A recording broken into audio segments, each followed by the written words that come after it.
Bonjour à toi qui nous rejoint peut-être via les ondes DAB+, ou alors la chaîne YouTube Espoir Média. Tu es sur Boost Espoir. Alors pendant une petite heure, nous allons t'accompagner là où tu te trouves. Que tu fasses du jardinage ou alors que tu fasses la cuisine, que tu sois seul ou en famille, sois le bienvenu. Évidemment, je suis accompagné de mes amis Mildred et Reshma. Bonjour. Salut Brian. Bonjour Brian. Alors, vous êtes prête à embarquer pour ce petit voyage? Tout à fait prête. Ah ouais, en avant pour l'aventure. Et alors, c'est parti. Aujourd'hui, nous avons la chance, que dis-je, la bénédiction d'avoir Leandro Lopez. Comment vas-tu? Leandro. Je suis obligé de dire tout là. C'est très bien, c'est très bien. Alors, ça va très bien. Je suis très content aussi d'être avec vous. Bon, tu es à la maison, hein, tu connais ici. Hein. Je suis un peu à la maison. Un petit peu, Ouais. En tout cas, ça me fait plaisir de te recevoir ici. Mais pour ceux qui ne te connaissent pas, pour te resituer un petit peu, tu es le pasteur de l'église francophone à Genève, de l'église adventiste. Et tu es aussi pasteur de l'église Vivo, c'est ça? Exactement. Vivo, tu peux resituer rapidement? Alors, Vivo, c'était une implantation d'église il y a 10 ans en arrière, maintenant 11 presque. Et donc, ça fait 11 ans qu'on est à Genève et c'était une église qui était centrée dans la notion de dire, bah viens et vois. Donc, fais ta propre expérience et à partir de là, on a monté une église qui était beaucoup plus ouverte pour un public et qu'il était un public chercheur. Et aujourd'hui, par la grâce de Dieu, ça se passe très bien. Et c'est une bénédiction pour moi parce que j'ai les 12 églises dans le même bâtiment. Donc, ça pour moi, c'est l'église francophone qui nous a accueillis. Et c'est après, par la suite des choses, que je suis devenu l'un des pasteurs de la Cruz parce qu'on est deux pasteurs en même temps. Ok, super. Merci. Tu es aussi directeur d'Espoir Média. Aussi, je suis l'un des directeurs. Attention. Léo, de quoi vas-tu nous parler aujourd'hui? Alors, aujourd'hui, je vais parler de la boîte à outils. Oh, la boîte à outils? Oui. Alors que je ne suis pas tout à fait bricoleuse. Alors, même si on n'est pas bricoleur, vous allez voir de quoi je vais parler, mais je pense qu'on est tous concernés. Ok, bah ça me parle déjà en tout cas. Et je suis sûr que ça va parler à nos auditeurs. En attendant ton message, que l'Esprit vraiment nous guide et nous accompagne tout le long de ce culte.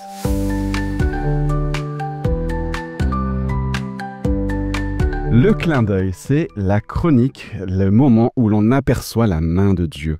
Le petit coup de pouce qui rend la foi pratique. Alors Reshma, comment ça fait écho chez toi? Moi, j'aime trop les clins d'œil de Dieu. Je suis émerveillée que Dieu prenne le temps de me parler dans mon quotidien alors que je fais ma petite vie, voilà, par différents moyens. Il me montre qu'il m'accompagne et qu'il est toujours près de moi.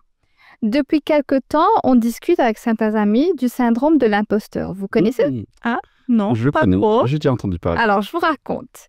Le syndrome de l'imposteur n'est pas un trouble psychologique officiellement reconnu ou démontré, mais on commence à considérer ce syndrome qui peut impacter tout type de personnes. Simplement dit, vous pensez toujours que vous n'avez pas assez ou que vous n'êtes pas à la hauteur pour accomplir certaines tâches dans votre travail, vos études ou même votre vie personnelle. Ce syndrome, du coup, est basé sur la conviction que les succès que vous avez obtenus sont dus soit à une coïncidence ou de la chance. Vous vous sentez toujours par hasard. Voilà, et vous n'attribuez pas le succès de ce que vous avez accompli. Vous vous sentez un peu comme une fraude, comme si vous ne méritiez pas ce que vous avez accompli dans la vie. Alors, pourquoi je vous raconte tout ça? On veut savoir. Je dois vous avouer un petit secret. Il m'arrive parfois d'hésiter de faire certaines choses parce que je ne me sens pas tout à fait à la hauteur. Je me sens un peu imposteur et je me dis, bon, c'est pas pour moi ce truc-là ou laisse tomber. Je partageais justement récemment à une amie mes hésitations par rapport à certaines responsabilités professionnelles. Et elle m'a répondu quelque chose qui m'a vraiment touchée. Elle m'a dit, si seulement tu pouvais te voir à travers mes yeux, parce que je vois que tu as tout ce qu'il faut pour réaliser cette tâche avec succès. D'autant plus que tu considères que Dieu est ton soutien. Et quand elle m'a dit ça, ça m'a fait penser à un verset dans la Bible qui se trouve dans Philippiens 2:13 qui dit « Car c'est Dieu qui produit en vous le vouloir et le faire selon son bon plaisir. » Donc, je peux me sentir comme un imposteur, je peux penser que je ne suis pas à la hauteur ou je peux rester sur mes échecs passés. Mais il y a un grand « mais ». Dieu, voilà justement, Dieu me voit tout à fait d'une autre manière. Il veut et il peut mettre en moi le désir de faire de bonnes choses. Bien plus encore, c'est lui qui me donne également les moyens d'accomplir ces bonnes choses. C'est le meilleur deal que l'on puisse trouver. Si Dieu m'appelle à faire quelque chose, c'est lui qui me donne la motivation, c'est lui qui m'équipe d'outils nécessaires et qui me guide dans leur utilisation. Moi, je dis qu'il n'y a pas mieux. Le bon plaisir de Dieu, c'est de mettre en nous ses talents et que nous lui fassions confiance dans l'utilisation et le développement de ce qu'il nous a confié. Merci, waouh, merci Reshma, très inspirant et très encourageant. Et toi, auditeur, as-tu déjà fait l'expérience des clins d'œil avec Dieu?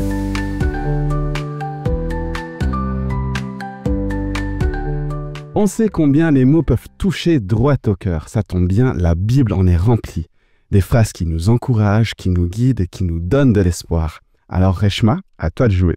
Effectivement, les amis, la parole de Dieu est puissante et vivante. Ce sont bien plus que de simples pensées, parce que les promesses bibliques sont une affirmation du caractère de Dieu qui nous apprennent que nous pouvons lui faire une confiance absolue. Aujourd'hui, je voudrais vous partager et vous parler de la grande générosité de Dieu, qui nous remplit de ses bénédictions, qui déborde jusqu'à en bénir les autres. 2 Corinthiens 9, 8 nous dit « Dieu peut vous combler de toutes sortes de grâces, afin que, possédant toujours en toutes choses de quoi satisfaire à tous vos besoins, vous ayez encore en abondance pour toute bonne œuvre. » Vous vous imaginez ce que dit ce verset? Dieu nous dit qu'il veut nous remplir de bénédictions jusqu'à ce qu'il n'y ait aucun vide, qu'il n'y ait aucun creux. Il n'y a plus de place. Il n'y a plus de place. Mieux faire. Et que ça déborde. Ces cadeaux pour nous débordent et qu'ils puissent aussi bénir les autres. Ce verset, bien sûr, ne se réfère pas simplement à des choses matérielles. Il concerne aussi cette joie, cette paix, ce pardon ou encore ces différents talents que Dieu peut nous donner, sans limite de sa part. Il nous invite à redonner aux autres avec joie, car en lui nous recevons en abondance, non seulement pour nous, mais aussi pour les autres. Pourquoi ne pas réclamer ces bénédictions de Dieu, l'abondance de ces bénédictions dans nos vies, en faire l'expérience et aussi en faire bénéficier aux autres?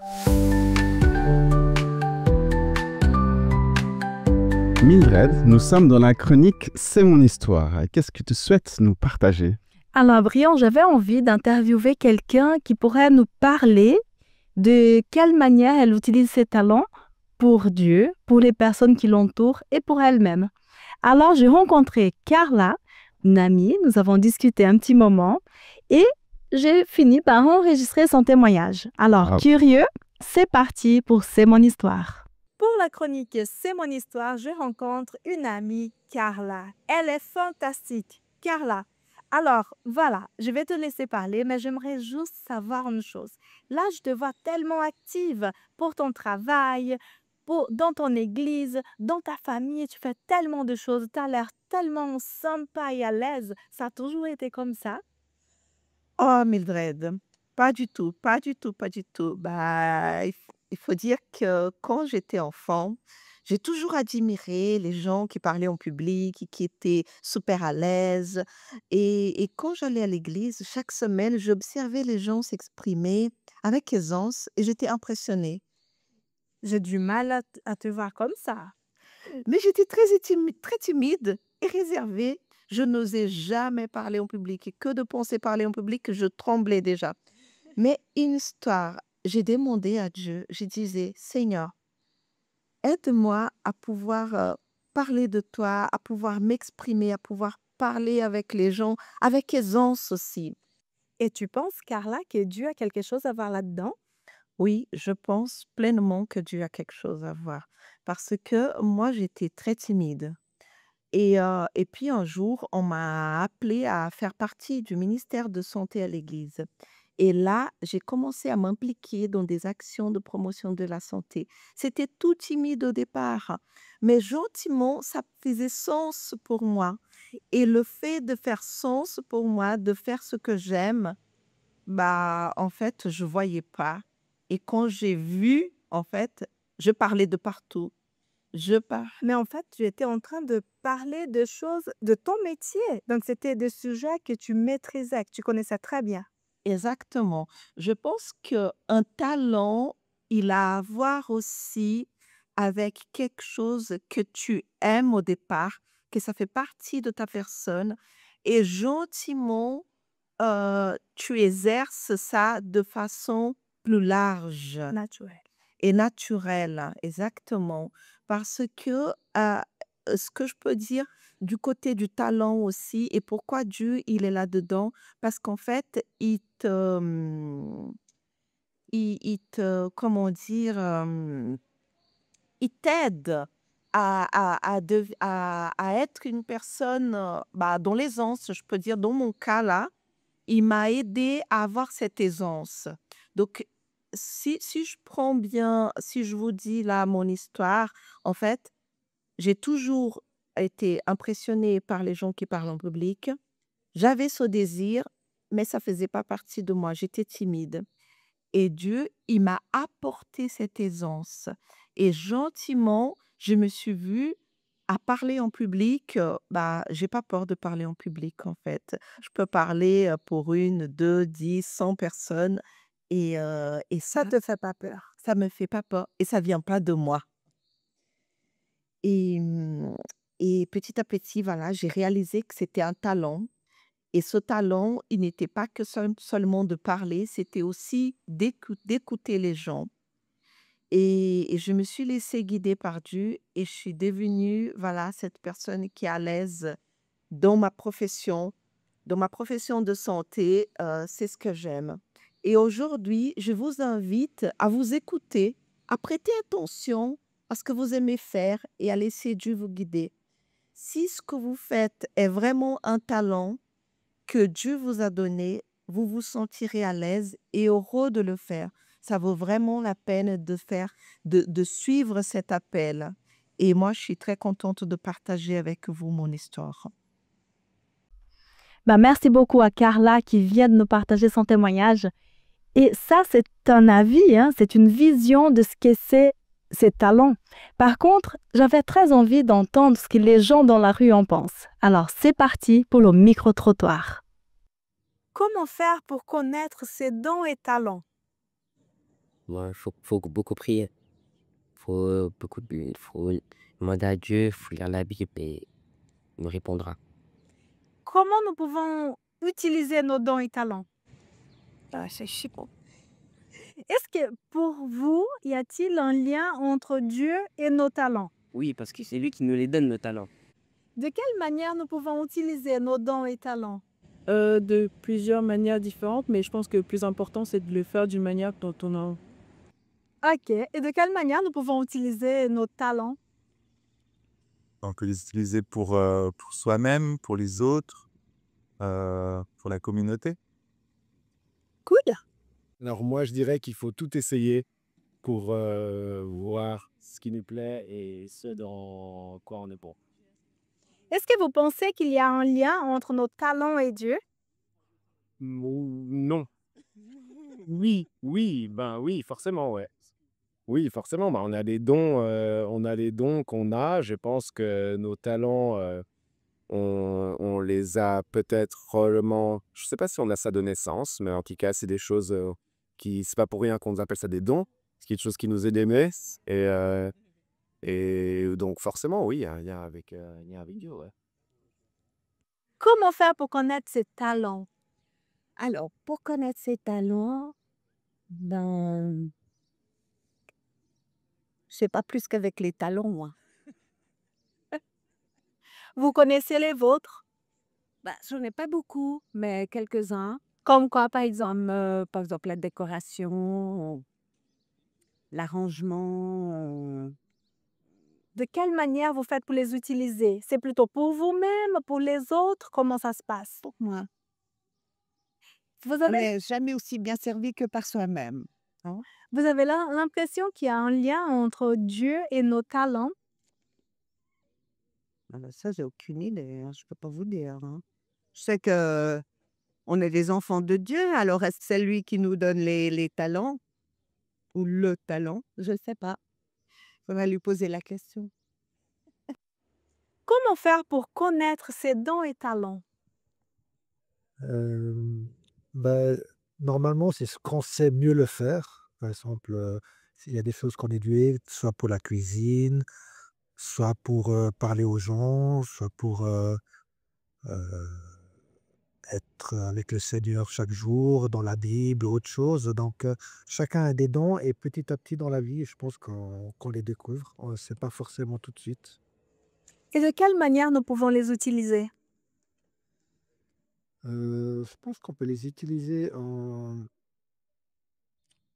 aidant aussi, on va dire, son prochain, en faisant des bonnes œuvres, des choses bien pour la vie. Après, on peut les utiliser pour les autres, pour sa famille ou pour ses amis ou voilà, pour ses proches, quoi. Comment faire pour connaître ses dons et talents? Ces talents, on les connaît parce qu'on y est confronté dans la vie pratique de tous les jours. Et puis les dons, c'est Dieu qui nous les donne et c'est plutôt les autres qui les perçoivent et qui les identifient.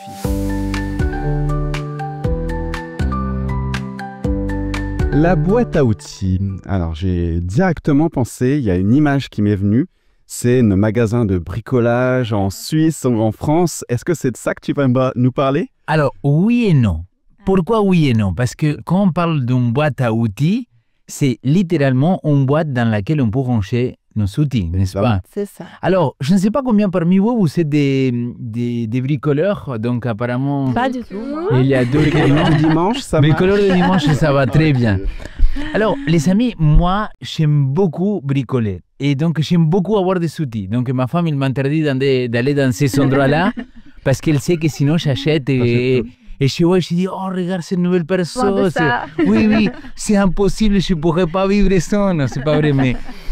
Et petit à petit, j'ai compris que voilà, avoir les bons outils au bon moment, c'est fondamental. Il faut savoir s'en servir, il faut savoir quelle est l'utilité. Et une fois que tu sais quelle est l'utilité et tu sais t'en servir au bon moment, ça peut aller beaucoup plus vite. J'ai prêché de quelque chose comme ça dans mon église, dans l'église de la Cluse, et je disais, imagine si je dois enlever un vis avec un marteau. Même moi, je sais que tu peux pas. Voilà, c'est très compliqué. Alors, si tu as le bon tournevis, le bon outil, paf, tu peux l'enlever tout de suite.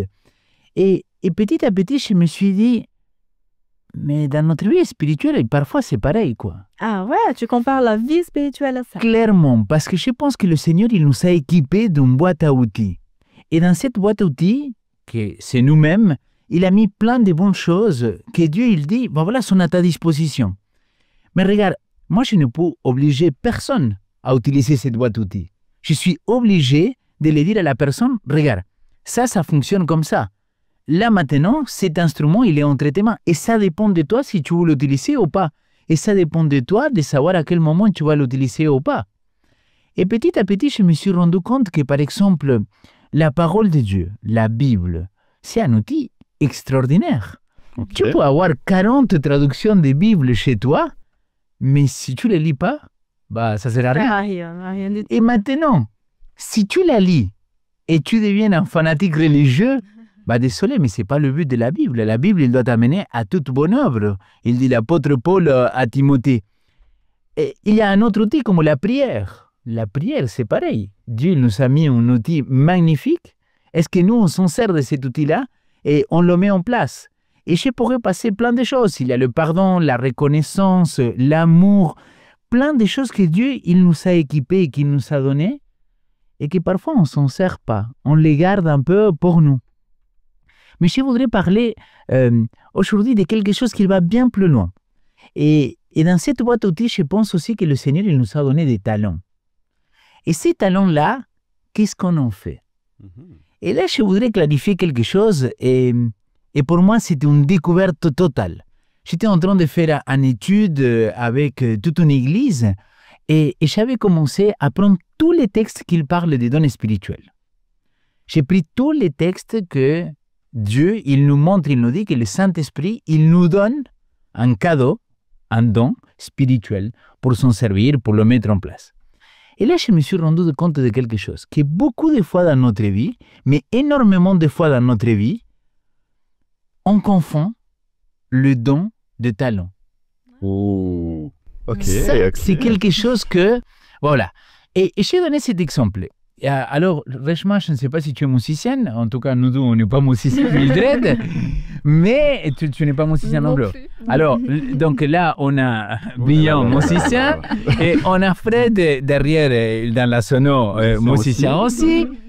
Et, on a un paquet de musiciens dans cette équipe-là. Et des chanteurs. Je ne veux pas me prendre à vous. Mais souvent, j'imagine qu'on te dit déjà, Brie, quel don que le Seigneur t'a donné pour toucher la basse, pour jouer la basse. Oui, on a déjà dit, oui, plusieurs fois. Ouais. Va chercher le don de jouer la musique dans la Bible. Ça n'existe pas. Et c'est dingue. Alors, le don de chanter, ça n'existe pas. Le don de, tu vois, de prêcher. À moi, on m'a dit plusieurs fois dans ma vie, Léo, tu as un don pour la prédication. Mais moi, je ne crois pas que j'ai un don pour la prédication. Parce que ça n'existe pas, le don de la prédication. Et tu te dis, attends, de quoi tu parles, Léo? Pour moi, ce soir, aujourd'hui, je ne voudrais pas parler, je ne veux pas parler du tout des dons spirituels. Je veux parler des talents. De ces produits que le Seigneur, il a incorporés dans la fabrication de toi. Donc, les talents, tu viens avec. Exact. Voilà. Pour moi, c'est ça. Les talents, tu viens avec. Je vous donne un exemple. Moi, je crois que je ne suis pas un grand prédicateur, un grand orateur. Moi, je ne crois pas du tout à ça. Et ça, je le racontais, j'ai déjà témoigné plusieurs fois dans ma vie. Je pense que je suis un très bon communicateur. Mais j'étais un bon communicateur avant d'être chrétien. Donc, quand je suis devenu chrétien, je me suis dit, OK, ces talents-là, Seigneur, je veux le mettre à ton service. Et c'est là, quand je le mets en service, que mon talent, il peut se transformer dans un don. Parce que le service est un don. Je ne sais pas si vous l'avez suivi, mais ce que je suis en train de dire, c'est hyper fort. Il y a une transition, en fait, entre les talents qui deviennent des dons. Non. Quand mon talent, je le mets en service... Il met au service du don. Exact. Okay. Le don, c'est servir. Et donc, quand je prends ces talents que Dieu m'a donnés pour le mettre pour le Seigneur, là, il y a quelque chose de magique qui se passe, quelque chose de miraculeux. Pourquoi je dis ça? Parce que je disais dans ma prédication il y a quelques mois en arrière, et les amis, moi je pense, et je te dis le droit en Argentine, je pense que si j'aurais devenu un politicien, j'aurais été un très bon politicien. Parce que je sais convaincre, parce que j'aime parler, parce que j'aime communiquer. Mais ce n'est pas là le but. Le but, c'est dire, OK, ces talents que le Seigneur il m'a équipé et qu'il m'a donné, c'est un outil dans ma vie que je veux le mettre au service de Dieu. Et pour ça, il faut que je sois au courant quel est mon talent, bien sûr, comment l'utiliser et comment le mettre au service de Dieu. Tant que je n'arrive pas à répondre à ces choses-là, bah, je vais être très coincé. Parce que je vais peut-être participer d'une église ou d'une activité quelconque et je vais me rendre compte que finalement, je suis malheureux. Pourquoi? Bah, parce que tu es en train de t'obliger à faire quelque chose que ce n'est pas ton talent, que ce n'est pas ton talent inné. Donc aujourd'hui, par exemple, tu joues la base et tu viens jouer, c'est un talent que Dieu t'a donné, mais ce talent-là, tu l'as travaillé, Brillant. Oui. Ou tu vas me dire que tu es arrivé, tu as pris la base et tu as fait Non, c'est quelque chose qu'on le travaille. Et ça, c'est quelque chose qui me parle énormément. Je vous propose de lire 2 versets seulement qui se trouvent en Matthieu chapitre 25. Matthieu chapitre 25, c'est les paraboles. Exact. Que Jésus-Christ, il va parler dans un grand discours, c'est son dernier discours, il va parler des paraboles qui sont liées à la fin des temps. Et dans une de ces paraboles-là, ça s'appelle la parabole des talents. La parabole, il dit qu'il a donné différents talents à différents serviteurs. À l'un, il a donné 5, à l'autre, il a donné 3, ou 2, et à l'autre, il a donné 1.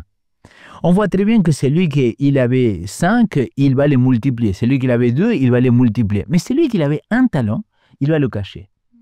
Je laisse l'auditeur lire cette histoire-là à nouveau pour qu'il voit que celui qui a caché son talent et qu'il n'a pas mis au service, qu'il n'a pas essayé de le faire fructifier, c'est pas très sympa ce qu'il dit le texte.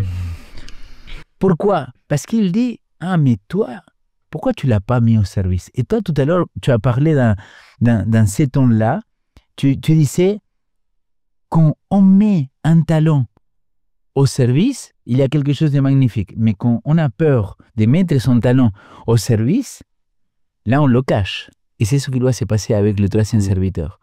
Et la parole, il est très dur envers lui.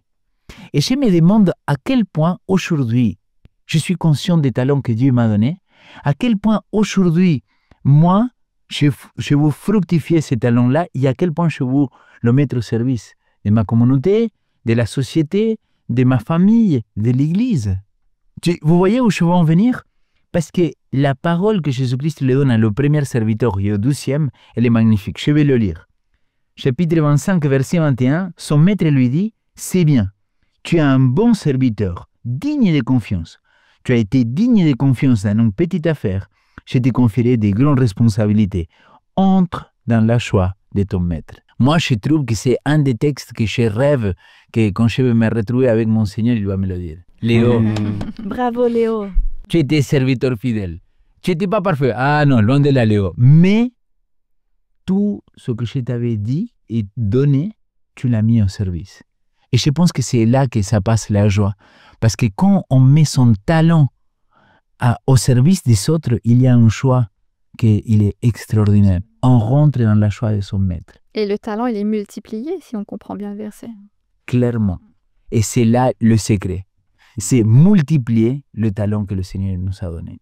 Donc c'est ce que je souhaite à chacun de nous, c'est qu'on puisse mettre nos talents au service du Seigneur pour que vraiment on puisse rentrer dans la joie de notre maître.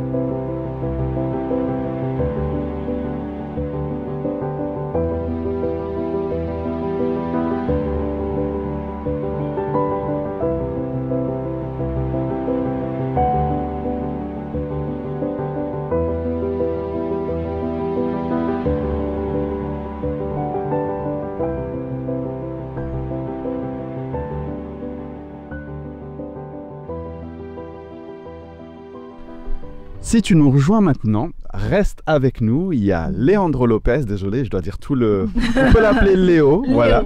Ça ne dérange pas, Brie. Léo qui échange avec nous sur les dons que l'on reçoit de Dieu, les dons, talents, ça on peut en parler aussi. Alors, qu'est-ce qu'on doit en faire? Alors les filles, est-ce que vous avez des petites questions? J'ai une petite question juste pour éclaircir. Du coup, Léo, tu parlais de la différence entre don et talent. Moi, je voulais juste que tu approfondisses un peu plus dessus. Et aussi pour ceux qui... Peut-être qu'il y a certaines personnes qui ne savent pas quels sont leurs talents, qui croient que bon, ils n'ont pas grand-chose à offrir. Donc, qu'est-ce que ça veut dire? Alors, moi, je pense que c'est pour ça que j'ai fait une grande différence entre le talent et les dons. Parce que le talent, c'est quelque chose qui est inné en nous. Donc, que le Seigneur, il nous a créé, on est sa créature, et il nous a donné cette capacité à ouvrir d'une manière ou à avoir ce talent-là pour développer quelque chose. Dans l'Ancien Testament, il y a un texte très beau quand Dieu il dit « J'ai donné ces talents à cette personne-là pour travailler le bois. Et donc, je vais mettre mon esprit en lui pour qu'il soit au service de la construction de l'Arche de l'Alliance. Il va faire des choses qui sont merveilleuses. Et donc là, tu vois, tu as l'exemple quand on travaille avec Dieu en communion. Les dons, c'est quelque chose, d'ailleurs le mot don, dans le grec, il veut dire un cadeau. C'est quelque chose qu'il t'est offert. Et ce cadeau-là, si tu reprends par exemple 1 Corinthiens chapitre 12, 13 et 14, on voit que c'est un cadeau que Dieu peut te le donner à un moment de ta vie, et poum, il te le donne, il te l'accorde, et tu vas être capacité pour remplir un besoin. Par exemple, il y a les manifestations de l'esprit. Les manifestations de l'esprit, il y a les dons de guérison. Donc, peut-être, le Seigneur, il peut t'accorder son don de guérison pour un moment particulier de ta vie. Vous voyez ce que je veux dire? Donc, c'est selon les besoins et les circonstances. Moi, je crois, Dieu, il est souverain, et je dis, Seigneur, tu fais ce que tu veux avec moi, quoi. Donc, si tu veux m'accorder ce don-là, bien sûr, mais par exemple, 1 Corinthiens, chapitre 14, verset 1, il dit, aspirez, cherchez avec des ailes toutes les dons spirituels. Et il dit, et surtout, cherchez les dons de prophétie. Et donc, là, l'apôtre Paul, il parle de chercher avec insistance à trouver et à demander à Dieu de nous accorder de nouveaux dons. Pas simplement multiplier nos talents, mais nous donner des dons pour son service. Et ça, c'est magnifique. C'est sûr. Hein. Et d'ailleurs, quand on utilise ces talents, Oui. Dieu il nous a donné tout ça, on les utilise. Cela nous fait du bien souvent, hein, parce que toi, par exemple, si on te prend comme exemple, tu sais jouer de la basse, ça te fait du bien et ça plaît aussi aux autres personnes qui sont autour. Tout à fait. C'est un vrai partage, en fait. Hein. Ouais. C'est un vrai partage. Moi, ce qui m'a interpellé, c'est, tu parles des talents qui se met au service des dons, et donc qui doit être aussi pour les autres, finalement. Tout à fait. Mais est-ce qu'il n'y a pas aussi une question d'appel? C'est-à-dire que, je ne sais pas, moi, par exemple, est-ce que c'est par... si je gère bien, par exemple, la comptabilité, est-ce que je dois absolument servir de la comptabilité dans les dons et les talents pour Dieu? Ou alors, est-ce que... voilà. Moi, c'est une question que je me pose. Est-ce que c'est forcément en installant là, donc on doit le mettre au service de Dieu? Clairement. Alors, il y a quelque chose qu'il faut comprendre pour moi. Chaque fois qu'on a un don de Dieu, pour moi, 1 Corinthiens chapitre 14, verset 3, il dit tout don, donc surtout là, il parlait des dons de prophétie, il doit être là pour construire, encourager et réconforter. Voilà, ça pour moi, c'est la base. C'est-à-dire, si Dieu il me donne quelque chose, ça va être justement pour pouvoir construire, encourager et réconforter. Ensuite, maintenant, Dieu il va m'appeler. Imaginons qu'il m'appelle à quelque chose qu'il sait que je n'ai pas le talent. Oui. Si il m'appelle à servir d'une manière que ce n'est pas parmi mes talents, mes compétences à moi, alors là, c'est lui qui va m'équiper. D'accord. C'est là le don Il spirituel. va te rendre capable. Il va me donner tous les outils que j'ai besoin pour pouvoir accomplir ces tâches-là. Et là, la Bible, elle est remplie de choses comme ça. D'accord? Par contre, si le Seigneur, il sait que j'ai les talents, oui. Là, il va me dire, Léo, je t'appelle, mais tu as tout ce que tu as besoin dans cette boîte d'outils. Maintenant, à toi de te mettre au service. Et ça, c'est aussi, une fois que je reçois l'appel, c'est une décision personnelle de dire, OK, Seigneur, je ne reste pas qu'avec cette compétence que j'ai acquis déjà, c'est que je vais la développer. Là, je ne veux pas l'enterrer, comme dans l'histoire. Exact. Parce que je cherche l'excellence. Ouais. Et qu'est-ce qui se passe si on n'accepte pas? Alors, la parabole, elle est violente. Hein? Ouais. Je ne sais pas si c'est le point de le traiter là, mais la parabole, il finit d'une manière qu'elle est hyper triste parce qu'il doit aller dire à son esclave, il a dit qu'on doit l'arracher tout ce qu'il avait et lui, on va le jeter dehors. Ouais. J'ai fait la version large, la version très, très, très, très light. Mais c'est juste qu'il faut comprendre à quel point le Seigneur, il nous dit, mon ami, quand tu te mets à servir avec ton don ou avec ton talent, il y a quelque chose que tu n'as pas compris encore. Il y a un bonheur plus grand à donner qu'à recevoir. C'est la parole qui le dit. C'est Jésus-Christ qui l'a dit. Et donc, c'est là où je pense qu'on doit comprendre quels sont nos talents. Et savoir quels sont nos talents, du coup. Mais c'était intéressant parce que tu parlais, Reshma, tout à l'heure de syndrome de l'imposteur. Et c'est parfois avec le regard des autres aussi qu'on arrive à se rendre compte de ce... Donc la communauté est hyper importante en fait. Exact, mon ami. Combien de fois ça... Mais regarde, ton témoignage, il était très beau par rapport à ça parce qu'il a dit, si tu pourrais rentrer dans... Comment moi je te vois à toi. Ouais. Et là, pour moi, c'est super important parce que plusieurs fois, j'ai rencontré dans mon ministère déjà des personnes qui pensent avoir un don de quelque chose, ils l'ont pas du tout. Qu'ils pensent avoir un talent pour quelque chose, ils l'ont pas du tout. Et vice-versa. Tu vois, quelqu'un qui chante... Dans l'autre sens aussi. Mon Dieu. Et tu dis... Et ces personnes-là, ils te disent, moi je chante, j'aime beaucoup chanter, le Seigneur m'a donné une capacité pour chanter. Et tu dis, attends, si Léo il entend que c'était faux, je ne sais pas si c'est la bonne idée là. Mais, comme il m'est arrivé ça, il m'est arrivé de l'autre côté, des personnes qui se disent, je ne suis pas capable. Et j'ai parlé avec un ami sur Moïse. Moïse, et il lui dit, mais moi je ne sais pas parler. Et il dit, t'inquiète pas, je vais te donner ton frère Aaron. Si vous révisez l'histoire d'Exode, il parle pas. Aaron, il parle que devant le peuple d'Israël, mais devant Pharaon, c'est toujours Moïse. Mais c'est sympa parce qu'il nous rassure, du coup. Il y a quand même ce côté rassurant. Donc ne pas avoir peur. Exact. Donc ne pas avoir. Mais pourquoi? Je n'ai pas peur, je ne suis pas dans la crainte, parce que Jean, il dit, l'amour chasse la peur. L'amour bannit la crainte. Qu'est-ce que ça veut dire? Ça veut dire que si je suis connecté avec Dieu. Et je sais que ce que je suis en train de faire, je le fais pour Dieu. Là, il y a une connexion.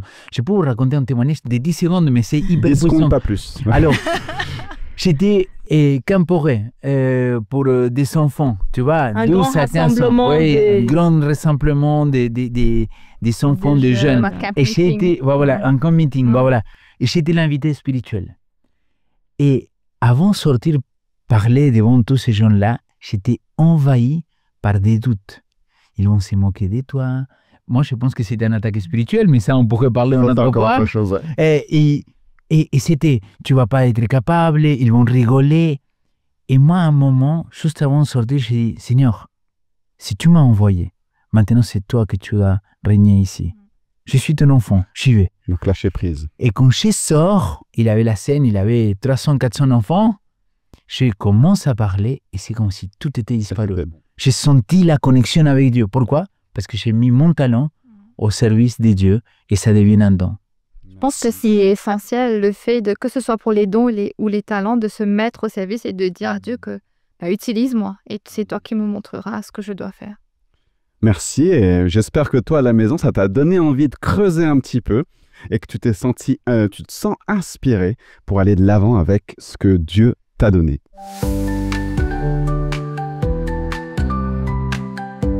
Pour la chronique surprise d'aujourd'hui, je t'apporte, cher auditeur, un film. Et je suis sûre que vous êtes très contents aussi. Hein? Ah, mais très. Ah, J'aime bien les filles. D'ailleurs, j'ai vu ce film-là il y a quelques jours à peine. Il s'agit de... Grace Unplugged, tu m'en as parlé. Voilà. En français, ça donne Grace entre foi et célébrité. Je l'ai vu il y a quelques années d'ailleurs. Bah, tu vas me rafraîchir la mémoire. Ah, ben c'est alors, cool. écoute bien, et si jamais tu m'aides. Hein? Ça marche. Grace Trey est la fille parfaite, engagée, souriante, voix d'or, pilier de la chorale de l'église évangélique dirigée par son père, un pasteur respecté. Mais derrière cette image toute lisse, Grace étouffe. Et oui, depuis toujours, elle suit les habitudes sans vraiment comprendre ce qu'est l'amour de Dieu. Elle vit la foi comme une routine, pas comme un choix. Derrière les sourires et les cantiques, une tempête grande. Et oui, à l'approche de ses 18 ans, un rêve grandit en elle. Elle rêve de quitter la chorale, quitter les contraintes. Elle veut se lancer dans la musique qu'elle aime. Elle rêve des immenses scènes, comme elle voit à la télé. Ça te dit quelque chose, hein? Alors voilà, une musique, elle souhaite avoir une musique libre, moderne, sans étiquette. Son père, qui d'ailleurs était un célèbre rocker, avant de devenir chrétien puis pasteur, lui dit de faire attention. Et oui, il comprend très bien les idées de sa fille, il tente de la retenir, il lui répète qu'on ne peut pas courir après la gloire et suivre Dieu à la fois. Il lui dit qu'on ne peut pas servir 2 maîtres au même temps. Et on ne peut pas suivre les choses qui ne sont pas en accord avec Dieu. Mais Grace, assoiffée de liberté, refuse de renoncer à son ambition.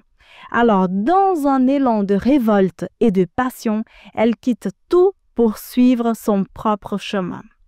Bien décidée à devenir ce qu'elle veut, ce qu'elle a bien choisi d'être. Ça vous tente de regarder ce film?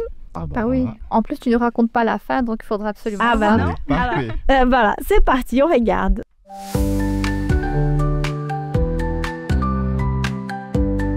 Donc voilà, tout au long de cette émission, nous avons beaucoup parlé de talent. Nous avons entendu l'avis des gens, ce que les gens pensent dans la rue. Et maintenant, j'aimerais te laisser une action. Et alors, voilà, une fois qu'on a demandé à Dieu, c'est bien ça qu'on a dit pendant tout au long de cette émission, demander à Dieu de nous aider à utiliser nos talents. Alors, une fois qu'on a demandé à Dieu cela et que tes talents sont en lumière, maintenant, il ne te reste plus qu'à les partager avec le plus grand nombre de personnes. Ben oui, les bonnes choses, ça se partage et toujours de manière positive. Chouette. Ça nous plaît, hein? Ouais. Alors pour ça, cher ami, il te reste qu'à parler avec Dieu. Demande-lui de t'indiquer comment, où et avec qui les utiliser. Dieu t'a donné plusieurs talents, j'en suis sûre. Maintenant, à toi de jouer et décide comment tu vas utiliser tes talents. Merci Mildred. Effectivement, c'est pas aussi simple que ça. Ah ouais. Nous C'est arrivons... simple et c'est pas simple en fait. Ouais, c'est ça, un peu. Nous arrivons au terme de notre émission. Merci d'être resté avec nous. Alors, on lit toujours vos commentaires qui nous encouragent à persévérer. Merci beaucoup. Merci les filles pour vos partages et votre dynamisme. Merci à toi. Merci Léo pour ton intervention. Avec grand T'es plaisir. Comme à la Merci de maison avec l'invitation. toi, ça fait toujours plaisir. Bonjour à la famille, évidemment. Soyez pleinement bénis. Il ne me reste plus qu'à te souhaiter, auditeur, auditrice, une belle semaine et peut-être à la semaine prochaine. Ciao!